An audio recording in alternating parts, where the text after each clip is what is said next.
Hello friends, आज हम check करेंगे कि जेमिनी सन मून राइजिंग के लिए मंथ ऑफ जून कैसा जाने वाला है और कैसी एनर्जी है। और ये जो है एक जर्नल रीडिंग है, सबके साथ रेजोनेट नहीं करेगी। जो भी चीज़ें आपके साथ रेजोनेट करें आप उनको एक्सेप्ट करें और बाकी रीडिंग को जाने दें। तो चलिए स्टार्ट करते हैं।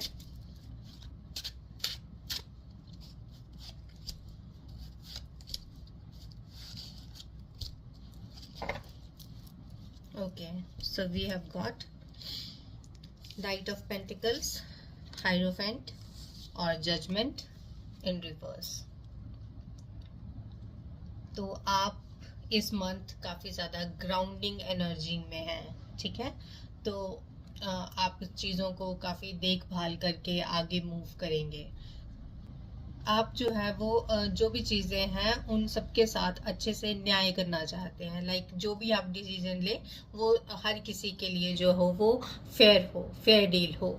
तो आप कुछ गलत नहीं करना चाहते और कोई भी डिसीजन लेने से पहले आप काफ़ी ज़्यादा उस पर थॉट दे रहे हैं और आगे भी उस पर आप थोड़ा और सोच विचार करना चाहते हैं।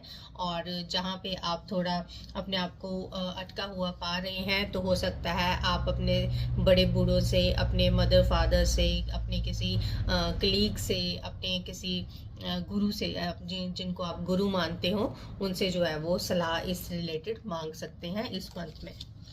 तो चलिए हम पहले क्लियर करते हैं नाइट ऑफ पेंटिकल्स को।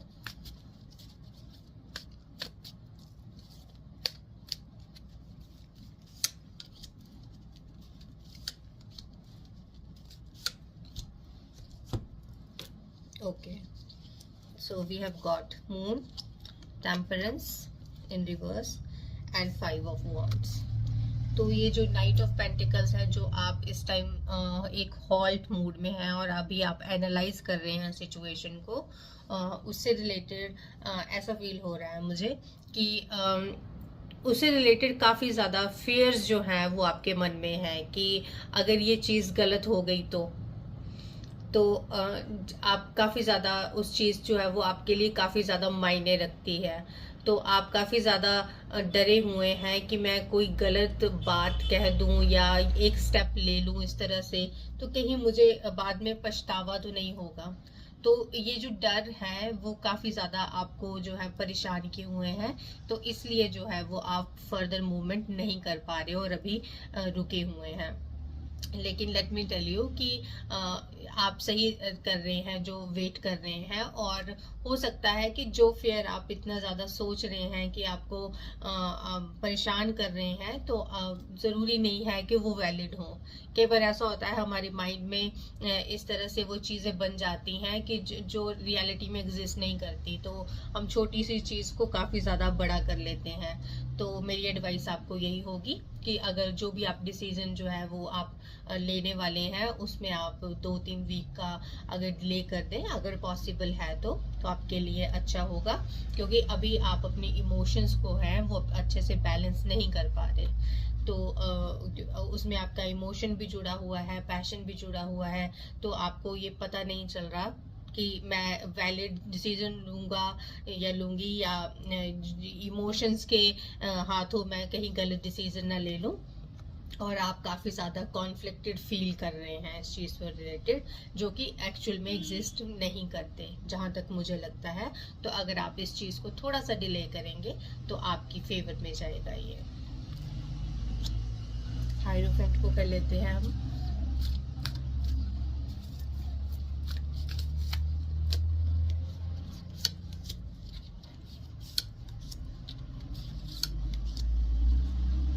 Okay, so I have got 5 of cups, the tower and 6 of swords। तो हो सकता है कि आप जो इस टाइम रिलीजन में, अपने फैमिली में, अपने से बड़ों में जो सोलेस पा रहे हैं वो इसलिए है क्योंकि आपने अपने आप को काफ़ी ज़्यादा अलूफ और जो है वो बिट्रेड जो है वो फील किया है रिसेंट टाइम में।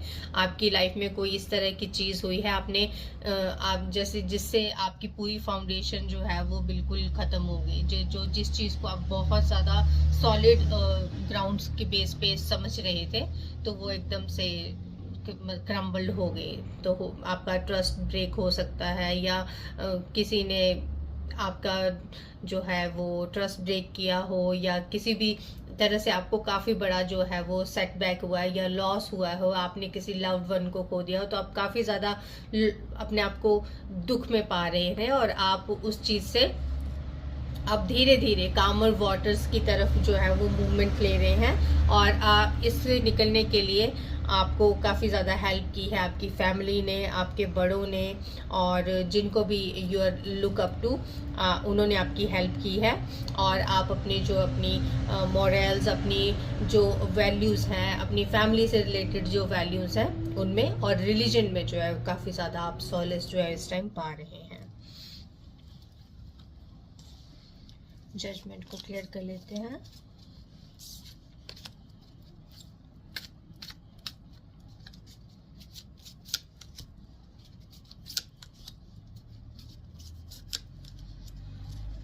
ओके, तो we have got page of swords and 9 of swords and page of wands. तो जो आप इस तरह से है ना कि काफ़ी देर तक हम किसी चीज़ को डिले करते रहें, तो एक टाइम आता है कि उसके ऊपर हमें कोई ना कोई डिसीजन, एक्शन जो है वो लेना ही पड़ता है। तो आपने इस चीज़ के बारे में काफ़ी ज़्यादा सोचा है कि कैसे मैं इस चीज़ को मैं पूरा करूं, या कैसे इस सिचुएशन में से निकलूं। और अब आपका माइंड जो है वो काफ़ी ज़्यादा जो है इमोशंस को पीछे छोड़ के एनालिटिकली उसके बारे में सोच रहा है कि इसका सॉल्यूशन किस तरह से होगा।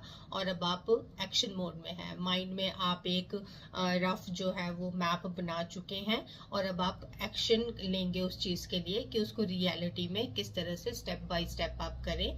तो अब आप उस जो है वो जो विक्टिम मोड था, जो सोच थी, आप उस चीज़ को नहीं कर पा रहे थे कि किस तरह से करूँगा, तो अब आपका माइंड क्लियर हो चुका है कि कैसे करना है, और अब आप जल्दी ही उस चीज़ को एक्शन में लेके आएंगे। तो जेमिनी, आपका ये मंथ जो है वो काफ़ी एक्शन ओरिएंटेड होगा। तो आप जो है वो थोड़ा सा टाइम लेके आगे बढ़े, और मोस्टली जो आपके जो इस टाइम के फेयर्स हैं, अगर आप थोड़ा सा टाइम लेंगे तो वो रियलिटी में एग्जिस्ट नहीं करते। और जिनके लिए आप जिन डिसीजंस के लिए आपको थोड़ा सा डाउट लग रहा है, उनके लिए थोड़ा टाइम लेके आप करें, तो this month would be good for you. तो ये थी मेरी एक ब्रीफ रीडिंग जेमिनी के लिए। Do let me know in the comments कि ये रीडिंग आपके साथ रेजोनेट करी कि नहीं। मैं आपसे जल्दी ही मिलती हूँ, तब तक अपना ध्यान रखिए। Bye bye.